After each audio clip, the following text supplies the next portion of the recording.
வாடிவாசல் இப்போ தான் first page போயிட்டு இப்போ தான் வந்தேன். உள்ள வந்து மாடுகளை சரியா பிடிச்சாலுமே பிடிக்கலன்னு சொல்றாங்க, ஒரு குற்றச்சாட்டு இருக்கு. ஆமாம், கமிட்டி சரியில்லைண்ணே. மேலே இருக்குங்க ஓவரா உள்ளூர்காரங்க சம்மிடு உள்ளூர்காரங்க ஃபுல்லாக இது பத்துறாங்க. நம்ம மாடு நல்ல மாடுன்ட்டு உள்ளூர் மாடு தானே முக்கால்வாசி. இப்போ பேஜ் ஃபுல்லாக ஒரு பஞ்சாயத்து பண்ணுறாங்க, ஒன்றும் பிடிக்க முடியல. பிடிச்சாலும் நல்லா திருப்தி இல்லைன்றாங்க. என்ன சொல்றாங்க? நல்லா 2 பிடி எக்ஸ்ட்ரா பிடி சேர்த்து பிடி.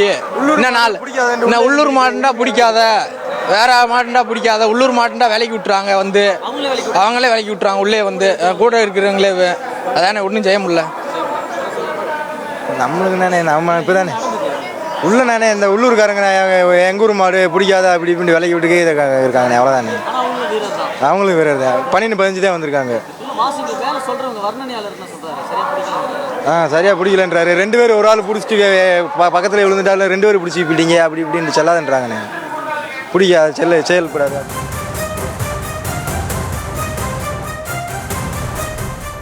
அண்மை செய்தி, பாலமேடு ஜல்லிக்கட்டு நடைபெற்று வரும் நிலையில் மாடுபிடி வீரர்கள் ஜல்லிக்கட்டில் குளறுபடி நடப்பதாக புகார் முன்வைத்திருக்கின்றனர். விவரங்களை தர இருக்கிறார் செய்தியாளர் ராஜேஷ்.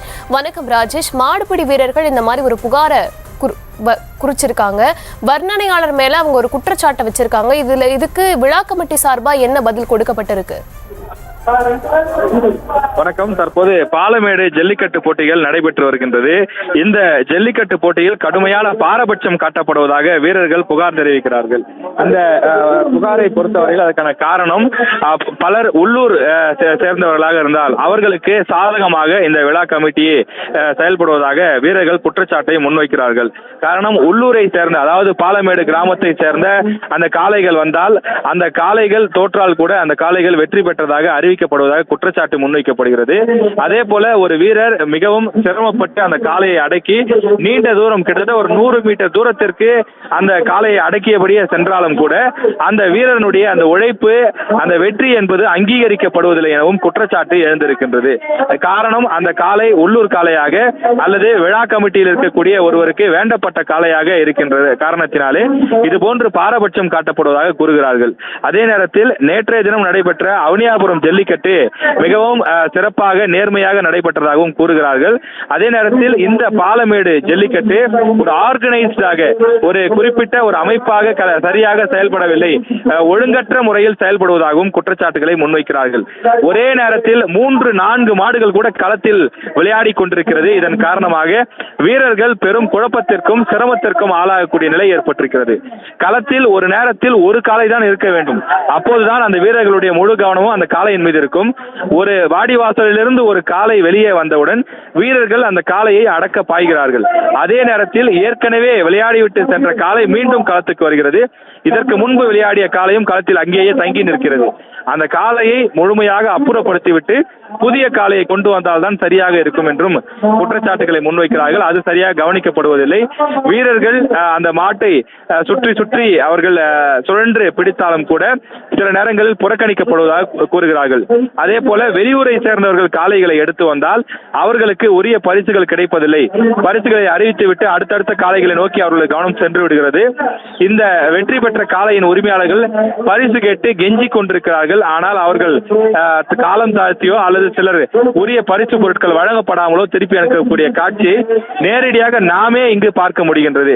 எனவே இது போன்ற விஷயங்கள் இருக்கிறதற்கு அந்த மைக்கில பேசிக் கொண்டிருக்கக்கூடிய ஒரு நபர் திரையில நீங்கள் பார்க்கலாம், அந்த அம்புக்குறி போட்டு காட்டப்பட்டிருக்கிறது. அந்த ஒரு நபரே பல வேலைகளை பார்க்கிறார். நீங்கள் அவனியாபுரம் என்று எடுத்துக்கொண்டால் அங்கு வர்ணனை செய்வதற்கு தனி நபர் இருப்பார்கள், ஜட்ஜ்மெண்ட் அந்த நடுவராக செயல்படுபவர்கள் தனி குழு இருப்பார்கள். அதே போல இந்த பரிசு கொடுப்பதற்கென்று தனி குழு இருப்பார்கள். இப்படி தனித்தனி குழுக்கள் இருந்தால்தான் இவ்வளவு பெரிய நிகழ்ச்சியை வெற்றிகரமாக நடத்த முடியும். ஆனால் இங்கே நடைபெறுவது என்னவென்றால், இந்த விழா கமிட்டி இருக்கின்றது, பல நபர்கள் இருக்கிறார்கள்.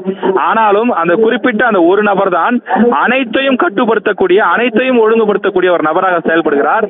அதனால் ஒரே நேரத்தில் அவரால் அத்தனை வேலைகளும் சரியாக கவனிக்க முடியவில்லை. உதாரணத்துக்கு வரக்கூடிய மாட்டினுடைய பெயரை சொல்ல வேண்டும், பல மாடுகளினுடைய அந்த பெயர்களே சொல்லப்படுவதில்லை. மாட்டு உரிமையாளர்கள் வருத்தப்படுகிறார்கள். நாங்கள் இவ்வளவு தூரத்திலிருந்து இத்தனை மாவட்டங்களை கடந்து இவ்வளவு மணி நேரம் டிராவல் செஞ்சு வந்திருக்கோம், எங்களுடைய மாட்டினுடைய பெயரை உரிமையாளர் பெயர் சொல்ல மாட்டேன்றாங்க. இந்த ஒரு செகண்ட் கௌரவத்துக்காக தான் நாங்கள் இவ்வளவு தூரம் வரோம், அந்த ஒரு கௌரவம் கூட கிடைக்கலன்னா எப்படி அப்படின்னு சொல்லி மாட்டினுடைய உரிமையாளர்கள் வருத்தப்படுகிறார்கள். அந்த ஒரு நபரே அந்த பெயரையும் வாசிக்க வேண்டும், அவரே நடுவராகவும் செயல்படுவார், அவரே பரிசுகளையும் கொடுப்பார் என்றால் 3-4 வேலைகளை ஒருவரே எப்படி கவனிக்க முடியும்?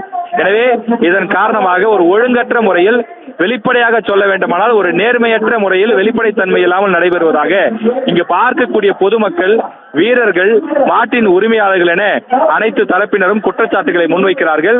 உலக புகழ் பெற்ற பாலமேடு ஜல்லிக்கட்டு இது போன்று ஒழுங்கற்ற முறையில் நடைபெறுவது ஏற்றுக்கொள்ள முடியாத ஒன்று எனவும் அனைத்து தரப்பினரும் கருத்து தெரிவித்து வருகிறார்கள்.